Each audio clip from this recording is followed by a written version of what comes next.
Mesdames et messieurs, bonsoir. Condamnation internationale, condamnation collective de la part des pays régionaux, internationaux, de la part des organisations internationales vis-à-vis cette adoption par la Knesset israélienne de la déclaration appelant à l'imposition de la soi-disant souveraineté israélienne sur la Cisjordanie occupée. Donc, encore une fois, c'est parmi les grands sujets à discuter pendant les prochaines minutes de cette édition de Direct. Bien sûr, dans les prochaines minutes, nous allons quand même vous proposer les grandes activités qui sont déployées par M. le ministre égyptien des Affaires étrangères à l'ouest de l'Afrique. Bien sûr, il a visité le Nigeria, le Niger, aujourd'hui le Mali, et demain, ça sera une visite très spéciale au sein du Sénégal. Donc, les activités égyptiennes dans cette partie ouest africaine s'intensifient de plus en plus, non seulement au niveau de la lutte contre le terrorisme, mais aussi au niveau de développement, parce que l'Égypte voit que pour faire face à tout acte de terrorisme, à tout acte concernant les immigrations clandestines, il faut arriver à intensifier les différents axes de développement. Et bien sûr, l'Égypte avait, si je peux dire, une grande confiance, un grand témoignage de la part non seulement des pays africains, mais aussi des pays du monde entier en ce qui concerne l'expérience égyptienne dans la reconstruction et le rétablissement de l'économie égyptienne durant la dernière période. Et bien sûr, dans la deuxième partie de cette édition, nous allons jeter plus de lumière sur un sujet principal. Il s'agit de la transition, de la transformation numérique, l'inclusion financière, comment tout ça aide l'Égypte à avoir plus d'investissements au sein de son économie, mais comment ça aide l'Égypte à être de plus en plus présente au niveau de notre continent africain. Donc, pour commencer, le Bahreïn, l'Égypte, l'Indonésie, la Jordanie, le Nigeria, la Palestine, le Qatar, l'Arabie Saoudite, la Turquie, les Émirats Arabes Unis, la Ligue des États Arabes et l'Organisation de la coopération islamique condamnent tous, dans les termes les plus fermes, l'adoption par la Knesset israélienne de la déclaration appelant à l'imposition de la soi-disant souveraineté israélienne sur la Cisjordanie occupée. Les signataires considèrent cette décision comme une violation flagrante, inacceptable du droit international, ainsi qu'une transgression manifeste des résolutions pertinentes du Conseil de sécurité des Nations Unies, notamment les résolutions 242 en 1967, 338 en 1973 et 2334 en 2016. Ces résolutions affirment toutes la nullité de toute mesure ou décision visant à légitimer l'occupation, y compris les activités de colonisation sur les territoires palestiniens occupés depuis 1967. Les partis réaffirment qu'Israël ne détenait aucune souveraineté sur les territoires palestiniens occupés et soulignent que cette démarche unilatérale israélienne n'a aucune valeur juridique et ne peut en aucun cas modifier le statut juridique de ces territoires, notamment de Jérusalem-Est, qui reste partie intégrante des territoires occupés. Elle met également en garde contre le fait que de telles mesures israéliennes ne feront qu'exacerber les tensions croissantes dans la région, déjà aggravées par l'agression israélienne contre la bande de Gaza et la catastrophe humanitaire qui en découle. Les signataires appellent la communauté internationale, y compris le Conseil de sécurité et toutes les parties concernées, à assumer leurs responsabilités juridiques et morales et à agir de toute urgence pour mettre fin aux politiques illégales israéliennes visant à imposer un fait accompli par la force, compromettant ainsi les chances de parvenir à une paix juste et durable et annihilant les perspectives de la solution à deux États. Enfin, ces parties réaffirment leurs engagements en faveur de la solution à deux États, fondée sur les résolutions de la légitimité internationale initiative de paix arabe pour la création d'un État palestinien indépendant et souverain sur les frontières du 4 juin 1960 avec Jérusalem-Est pour capitale. Donc, pour voir plus d'explications, j'ai actuellement en ligne de l'Interview international monsieur l'ambassadeur, ex-ministre adjoint des Affaires étrangères, Medhat El-Meligi. Monsieur l'ambassadeur, vous êtes toujours le bienvenu sur l'Interview international. Merci pour l'invitation. Bonsoir à vous. Bonsoir, monsieur. Et donc, j'aimerais bien sûr écouter votre remarque en ce qui concerne cette condamnation, en ce qui concerne ce communiqué de la part de tous ces pays envers cet acte de violation israélienne envers le droit international. Alors, ce n'est pas vraiment la chose la plus importante, c'est de répéter ce que vous venez de dire. C'est déjà trop clair, votre commentaire était compréhensif et trop clair sur les pays signataires qui réaffirment leur position et la position de leur pays en ce qui concerne le conflit israélo-palestinien et le conflit israélo-arabe en général. Oui. Alors, il est inutile de répéter ce que vous venez de dire, mais le plus important, c'est que veut dire exactement cette récente décision de la Knesset de rattacher ces parties de la Cisjordanie. Alors, le plus important, c'est que cela montre, je veux dire, l'annexion de vastes zones de la Cisjordanie constitue une déclaration explicite et sans équivoque de l'intention d'Israël de finaliser la liquidation de la cause palestinienne. Oui. Alors, il s'agit ici d'une violation flagrante au droit international et des résolutions de l'ONU qui affirment le droit du peuple palestinien. Monsieur l'ambassadeur, permettez-moi de vous poser cette question. Comment vous soulignez cette impunité? Vous remarquez ou marquez quand même cette impunité qu'exerce Israël envers la communauté internationale. Par exemple, Israël perpètre jour et nuit des crimes de guerre, de génocide, de violation, des guerres de famine, des crimes d'assoiffer les gens dans la bande de Gaza, d'annexer, d'imposer plutôt sa souveraineté sur la Cisjordanie, ce territoire palestinien occupé par Israël en 1967. Israël aujourd'hui fait des extensions de ses agressions contre la Syrie, contre le Liban, et ainsi de suite. Comment vous expliquez cette impunité? D'où provient cette impunité flagrante, très audacieuse, très abominable? Alors, si vous me permettez, premièrement, il y a la communauté internationale que représente un nombre qui dépasse les 150 États qui sont contre les décisions israéliennes, contre le génocide perpétré par l'armée israélienne et le gouvernement d'extrême droite israélien. Mais ces pays-là ne représentent pas la puissance la plus forte pour Israël. Alors, si on veut exactement examiner la situation, on a devant nous cette communauté internationale avec des liens assez faibles en leur généralité avec l'État hébreu, mais en même temps, il y a d'autres pays avec lesquels on doit indiquer du doigt, parce que ce sont ces pays-là qui donnent à Israël la confidence de pouvoir faire ce qu'elle veut, sachant qu'on ne peut pas la toucher. Ouais. Alors, si on commence par parler, alors il faut dire que ces pays-là, c'est eux qui ont vraiment n'ont pas donné la puissance au Conseil de sécurité qui est le représentateur de la communauté internationale de pouvoir dissuader Israël de continuer sa campagne génocidaire. Alors, malgré toutes les nombreuses violations et appels à rendre des comptes à toutes les tentatives de faire adopter de résolutions susceptibles de sanctionner Israël, ont été toujours systématiquement bloquées par les États-Unis. Ils ont leur droit de veto. Oui. Alors là, le Conseil de sécurité, qui est la police mondiale ou la police de la conscience internationale, ne peut rien faire à cause d'un seul pays qui toujours utilise son droit de veto contre toute décision de sanctionner Israël. Alors ce soutien américain inconditionnel, il paralyse toute action internationale.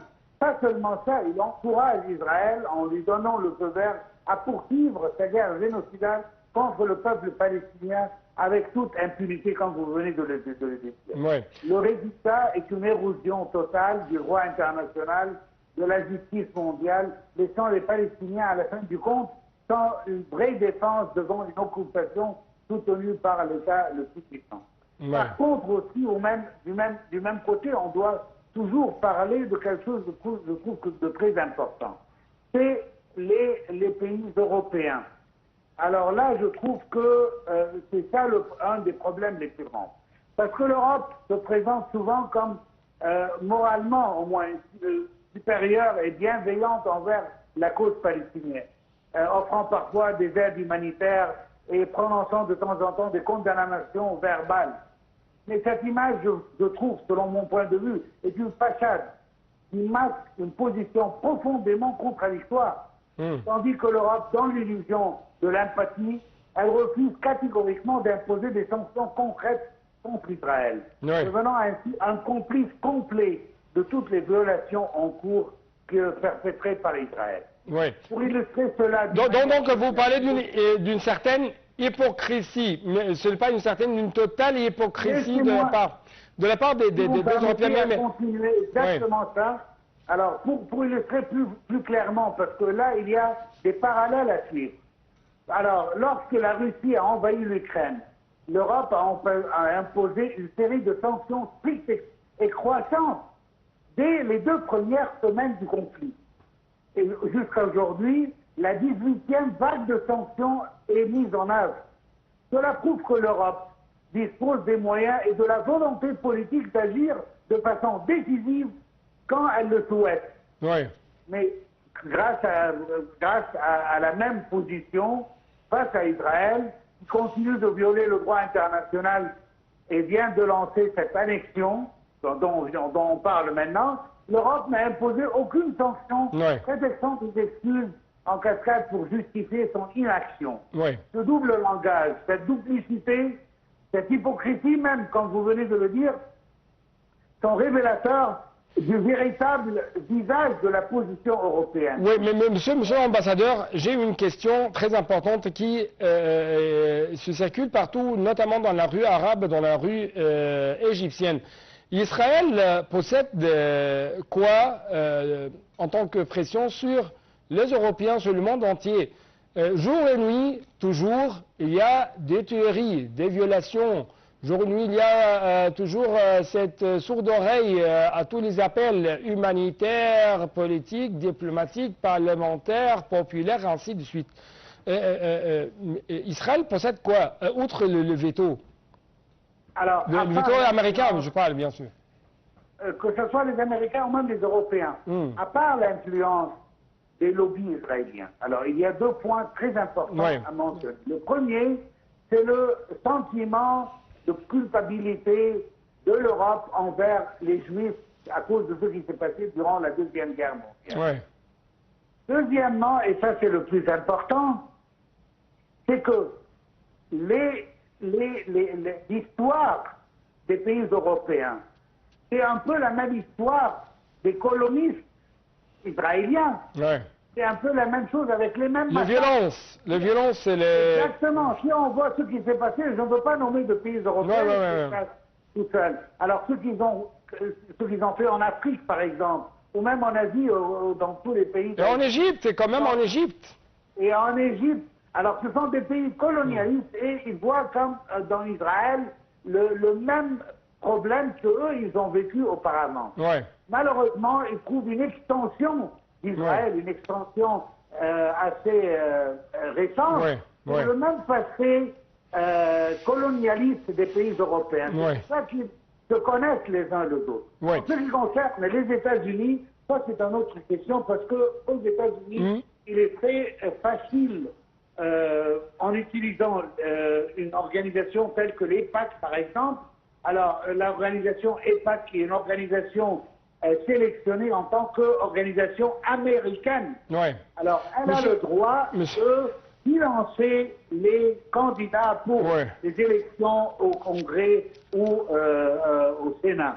Alors, ils utilisent cet argent pour pouvoir choisir leurs députés et du coup, les députés redonnent d'autre côté toute l'aide qu'ils ont déjà reçue par les PAC, ainsi de suite. En un autre mot, ils sont achetés par les communautés juives des États-Unis. Ma dernière question porte sur l'Égypte qui essaye de stabiliser la mer Rouge, de stabiliser la Corne de l'Afrique, l'Est de l'Afrique. Mais cette fois-ci, on trouve qu'il y a de plus en plus une activité plus intense de la part de l'État égyptien avec les pays de l'Ouest de l'Afrique. Je parle de ça dans le cadre de cette visite, de cette tournée quand même ouest-africaine qu'effectue actuellement le ministre égyptien des Affaires étrangères, Dr Badr Abdelati. Donc votre remarque est très rapidement.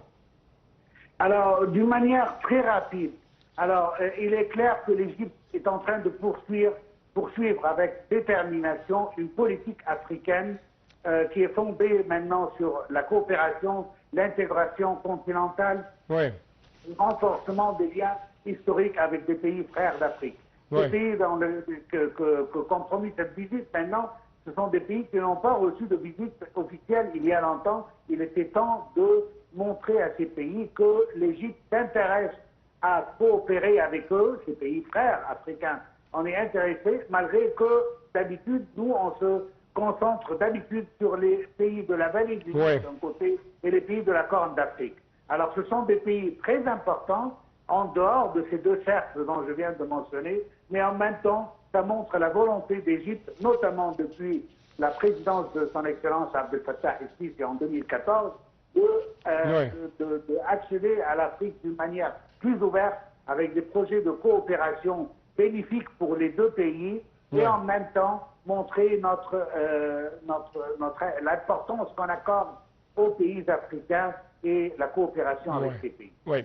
Monsieur l'ambassadeur, je dois vous remercier infiniment notre ex-ministre adjoint des Affaires étrangères, l'ambassadeur Medhat El-Mighi. Merci beaucoup pour de telles explications de votre part. Je dois quand même vous rappeler, chers téléspectateurs, que notre ministre égyptien des Affaires étrangères poursuit sa tournée officielle en Afrique de l'Ouest. Il se rend aujourd'hui au Sénégal, la 5e et dernière étape de sa tournée, et tiendra demain également une série de rencontres avec de hauts responsables sénégalais, ainsi qu'avec plusieurs membres du gouvernement afin d'examiner des moyens de renforcer les relations bilatérales et développer la coopération entre l'Égypte et le Sénégal. Je dois vous rappeler également que M. le ministre a rencontré le président malien Assimi et lui a remis un message de la part du président Abdel Fattah el-Sisi portant sur le renforcement de relations bilatérales. Au cours de cette rencontre, Abdelhat a souligné la profondeur des liens historiques entre l'Égypte et le Mali et la volonté du Caire de soutenir Bamako dans les domaines de la sécurité, du développement et de la reconstruction. Également, aujourd'hui, le ministre égyptien des Affaires étrangères a inauguré à Bamako le forum économique égypto-malien en présence de son homologue malien Abdoulaye Diop, du ministre de l'Industrie du Commerce Moussa Hassan Diallo, du commissaire à la sécurité alimentaire Radouane Ag Mohamed, ainsi qu'une large participation de représentants du secteur public et privé des deux pays.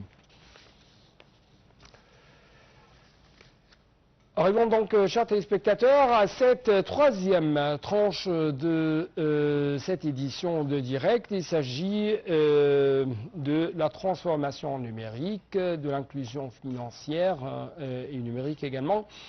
Comment ça représente un atout pour l'Égypte, que ce soit pour son propre économie nationale ou que ce soit pour les investisseurs égyptiens visant à travailler ou pomper plus de leurs investissements au sein de l'Afrique.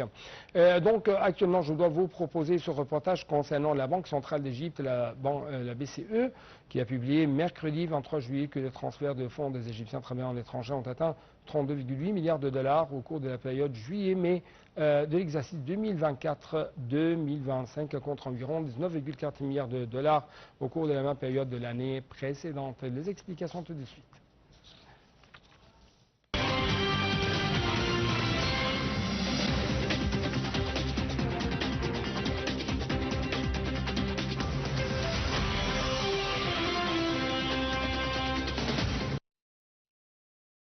La réduction de la pauvreté, la réalisation d'une croissance économique inclusive et durable, la réduction des inégalités Le renforcement de l'égalité des sexes et l'autonomisation économique des femmes sont des priorités tout aussi importantes dans la vision 2030 de l'Égypte, conformément aux objectifs de développement durable.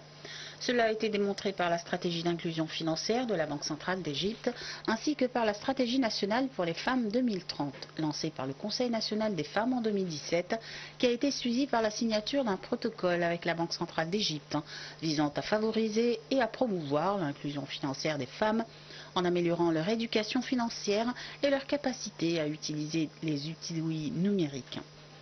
La Banque centrale d'Égypte a organisé des consultations multipartites avec divers acteurs nationaux concernés par l'inclusion financière qui ont abouti à un consensus sur les objectifs stratégiques de l'inclusion financière et le cadre de la stratégie.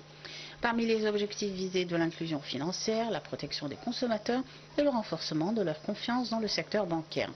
Le développement de la littératie financière, l'accroissement des capacités financières des consommateurs et des MPME et le renforcement des capacités des employés de banque et des décideurs politiques sur les concepts d'inclusion financière.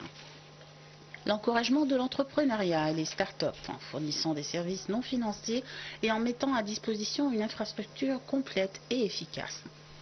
L'accès des micro, petites et moyennes entreprises et des start-up aux services financiers et encourager leur intégration dans le secteur formel. Le développement de l'utilisation des services financiers numériques est un autre objectif stratégique de l'inclusion financière. L'activation de la technologie financière et l'infrastructure financière numérique. Le développement et l'ancrage des services bancaires et stimuler l'épargne. L'accès et l'utilisation des services financiers, bancaires et non bancaires à tous les segments de la société, en fonction des besoins des clients. Et enfin, le renforcement de l'écosystème, de parvenir à une croissance durable dans le secteur financier.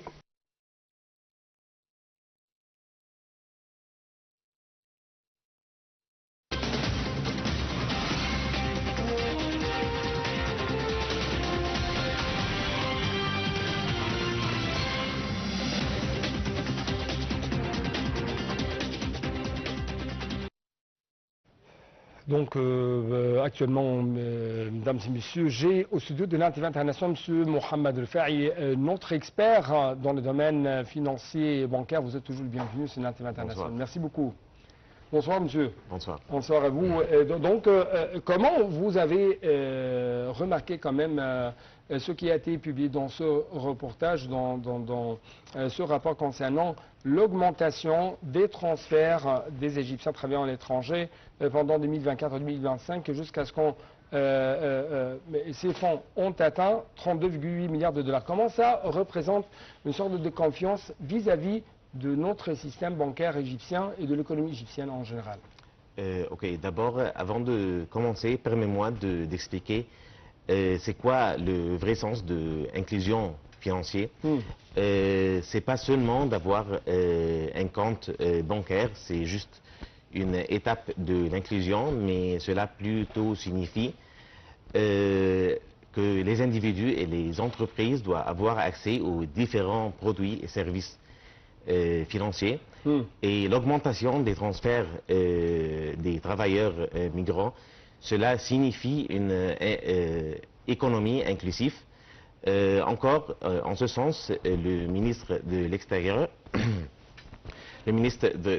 a signé un protocole avec les ambassades de l'Égypte à l'extérieur pour pouvoir signer les comptes dans les ambassades de l'Égypte à l'extérieur. Vous parlez de notre ministre égyptien des Affaires étrangères qui fait actuellement une visite au sein des pays ouest-africains. Et oui, il y a toujours des investissements à pomper de la part de l'Égypte dans cette partie de l'Afrique. Et il y a une sorte d'encouragement de la part de l'État égyptien aux entreprises égyptiennes, aux investisseurs égyptiens pour arriver à cette partie. Ça, grâce à ce qu'on appelle l'inclusion financière, la transformation numérique. Et la modernisation des systèmes de paiement qui vise à inclure des segments spécifiques. On a les travailleurs migrants, c'est un des segments les plus demandés de la part de notre gouvernement. Encore, les réfugiés, on a plus de 1500 réfugiés en Égypte et c'est un nombre très grand comparant aux pays voisins. qui recevoir des aides des différentes institutions régulières. Ils ont encore des défis à avoir des comptes et utiliser les paiements inclusifs en Égypte. Et encore, on a les investisseurs qui, bien sûr, faire des transferts avec des grands montants. Donc tout ça représente un moteur essentiel qui encourage le bon déroulement ou quand même l'amélioration de l'environnement des affaires ici en Égypte. Oui, c'est ça. Ouais. Donc nous allons avoir une sorte de plongée quand même dans le domaine de l'inclusion financière, mais justement j'aimerais vous présenter, chers téléspectateurs, ce reportage concernant les efforts de la Banque centrale d'Égypte en collaboration avec les tous acteurs bancaires et qui ont abouti à une augmentation des taux d'inclusion financière en Égypte de 181% entre décembre 2016 et juin 2024. Donc les explications tout de suite avec AHL.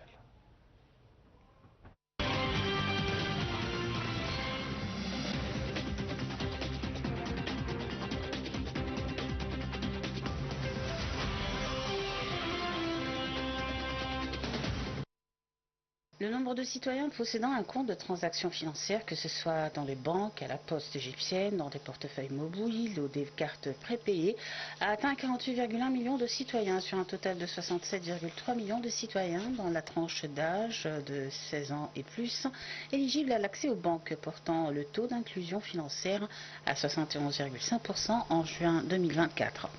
Cette hausse du taux d'inclusion financière a été soutenue par toutes les entités de l'État concernées, en préparant un environnement réglementaire propice, en participant à divers projets et en fournissant des produits adaptés répondant aux divers besoins des citoyens, ainsi qu'en diffusant l'éducation et la sensibilisation financière nécessaires parmi toutes les couches de la société, y compris les projets et initiatives lancés en partenariat avec plusieurs ministères et organismes. D'autre part, la Banque centrale soutient un projet d'aide aux petits agriculteurs en collaboration avec le Programme alimentaire mondial, visant à intégrer les petits agriculteurs dans le secteur financier formel et à leur fournir des produits et services financiers adaptés pour améliorer leur niveau de vie sur les plans économiques et social. Dans le cadre des efforts visant à réaliser l'autonomisation économique et sociale des femmes, qui constitue l'un des principaux groupes cibles, la Banque centrale d'Égypte s'efforce de favoriser l'expansion du projet de groupe d'épargne et de crédit, en collaboration avec le Conseil national des femmes, avec la participation de la Banque agricole. Ce projet vise à promouvoir l'inclusion financière des femmes, à encourager l'épargne et à accroître la sensibilisation à l'utilisation de la technologie financière dans les opérations d'épargne et de crédit parmi elles. Les banques égyptiennes sous la direction de la Banque centrale ont également participé à la première phase de l'initiative présidentielle Vie décente depuis juillet 2021, qui vise à améliorer les services offerts aux citoyens dans 20 gouvernorats, 52 centres et 1667 villages, contribuant ainsi aux efforts de l'État pour améliorer le niveau de vie des citoyens.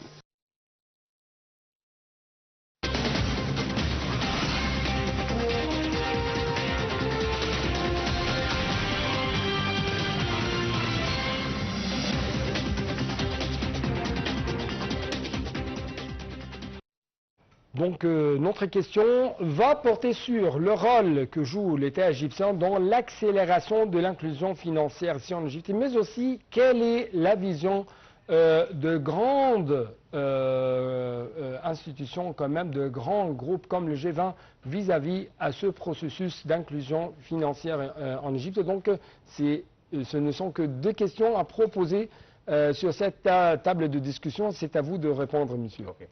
D'abord, on doit mentionner que la vision de l'Égypte en 2030, d'avoir 100% d'inclusion financière en Égypte, parce que l'inclusion financière a un effet puissant pour réduire la pauvreté et stimuler la croissance économique. Et justement, cette semaine, l'Égypte a réaffirmé son engagement à l'échelle mondiale. Une délégation haut niveau conduite par le gouverneur de la Banque centrale égyptienne, M. Hassan Abdallah. Il a participé à la 3e réunion des ministres de Finances et des gouverneurs des banques centrales du G20 en Afrique du Sud. lors de ses interventions, il a souligné que l'inclusion financière est un pilier fondamental pour l'économie égyptienne et pour une croissance équitable. Il a appelé à des réformes concrètes en utilisant des outils innovants pour soutenir les petites et moyennes entreprises, les startups ou les fintech et les économies émergentes. Ouais, ouais. Donc, vous venez de mentionner le soutien de l'État aux fintech ou les technologies financières modernes. Mais ma question, est-ce que ce soutien doit-il être financier, réglementaire ou autre? L'État a un effet majeur, un rôle majeur dans l'inclusion financière. D'abord, il s'agit comme un facilitateur. L'État met en place des régulations agiles, plutôt flexibles, et encourage la collaboration entre les banques et les fintech pour une meilleure bancarisation. Et comme vous avez dit, grâce à cela, l'inclusion financière a dépassé 75% en décembre 2024. Et encore, il s'agit que l'État est un catalyseur qui stimule l'inclusion financière en fournissant un environnement convenient, plus favorable aux institutions financières émergentes, tout en rassurant la solidité macroéconomique et la base et la fondation de tout ce progrès. Oui, oui. Nous avons un autre point concernant la stratégie à adopter de la part de l'État pour intégrer les fintech ou les technologies de finance dans la transformation numérique ou digitale. Ok. Ouais. D'abord, il y a plusieurs pistes à proposer. D'abord, renforcer les régulations qui concernent les institutions financières non bancaires avec des normes de solvabilité, des transparences et de gouvernance adaptées. Et encore mettre en place des modèles alternatifs d'évaluation de crédit plus inclusifs et moins dépendants des données traditionnelles.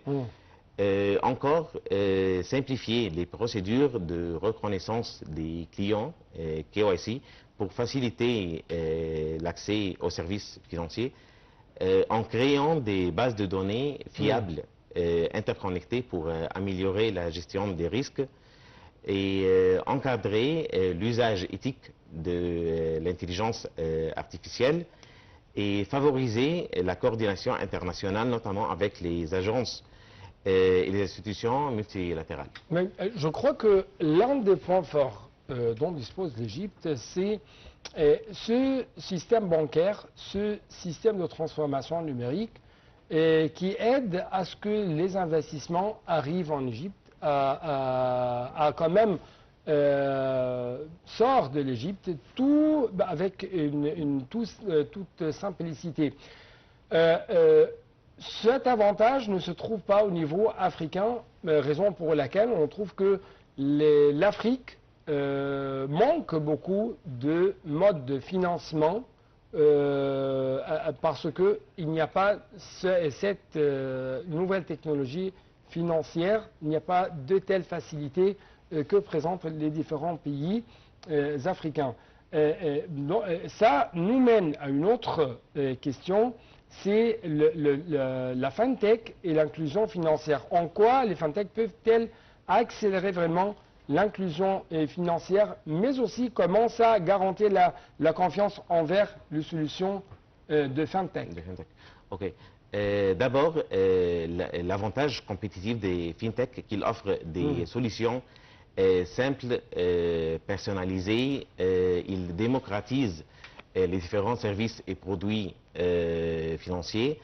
Il offre un accès simple avec... Démocratise comment c'est un terme très pertinent. Démocratiser les produits financiers ou bancaires.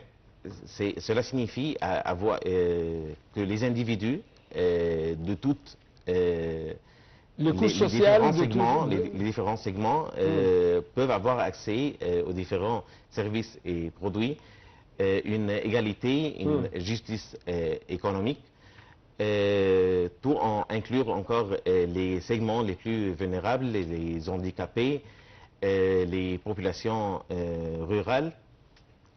Et c'est ça l'avantage des FinTech. Donc ce n'est pas une chose exclusive à une certaine couche sociale, aux investisseurs, aux hommes d'affaires, non. C'est ça qui va englober toute la population, ou la population tout entière. Une économie inclusive. Une économie inclusive. Oui. On va parler un peu plus de ça, mais permettez-moi de vous proposer avec nos chers téléspectateurs ce reportage concernant la Banque centrale égyptienne qui a lancé une stratégie pour guider les efforts nationaux en matière d'inclusion financière.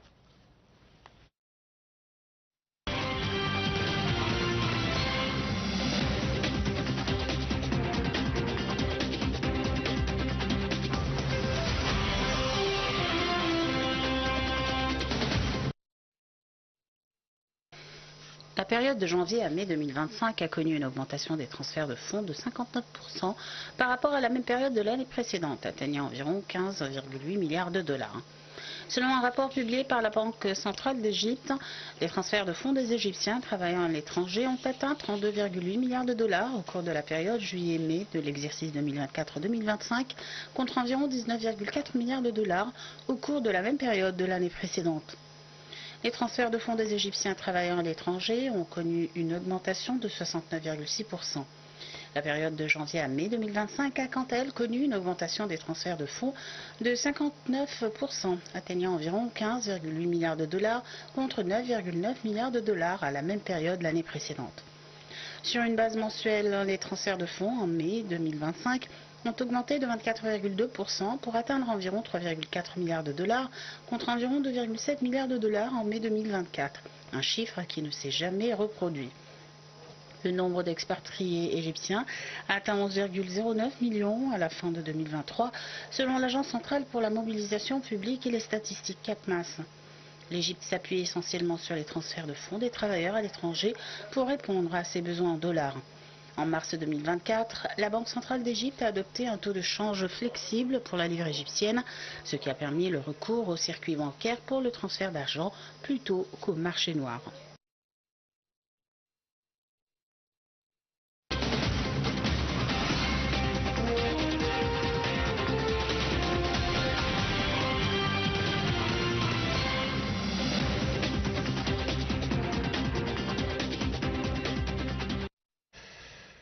Donc, M. Mohamed El-Rufai, notre expert banquier et financier, nous n'avons que presque 2 ou 3 minutes. C'est pourquoi permettez-moi de vous poser cette question concernant l'inclusion financière et son impact sur les PME, les petites et moyennes entreprises, et quand même l'impact de ce qu'on appelle e-commerce ou le commerce électronique sur le bon déroulement de telles petites et moyennes entreprises ici en Égypte. Okay. D'abord, on doit mentionner que l'inclusion des PME dans les réseaux formels va avoir un impact très positif sur l'économie et la croissance de l'économie parce que ça va avoir un impact sur la hausse du PIB et encore, ils vont avoir accès à avoir des crédits et des emprunts pour améliorer leur production, ce qui va créer des opportunités de travail, oui, et diminuer les taux de chômage. Et durant les réunions de G20, l'Égypte a plaidé pour un meilleur accès au financement mixte et concessionnel. Il faut d'abord connecter les PME aux outils de financement numérique. On voit la plupart des fintech maintenant sont plutôt aux individus. Encore encourager l'usage des paiements numériques, les QR codes ou les liens électroniques. Encore l'adoption d'instruments innovants capables de mobiliser les investissements privés et ce qui va ouvrir des opportunités concrètes pour les PME dans le commerce digital. Oui. Monsieur Mohamed Rifaï, malheureusement, je n'ai plus de temps pour vous donner plus d'espace pour nous expliquer d'autres dimensions concernant l'inclusion financière et les dimensions concernant quand même sa transformation numérique que fait l'Égypte, non seulement actuellement, mais pendant les dernières années. Comment ça représente un moteur essentiel pour l'économie égyptienne pour avoir de bons économiques très remarquables. Merci beaucoup. Merci, merci. Merci, chers téléspectateurs. Rendez-vous dimanche pour une nouvelle édition des Directs. Au revoir.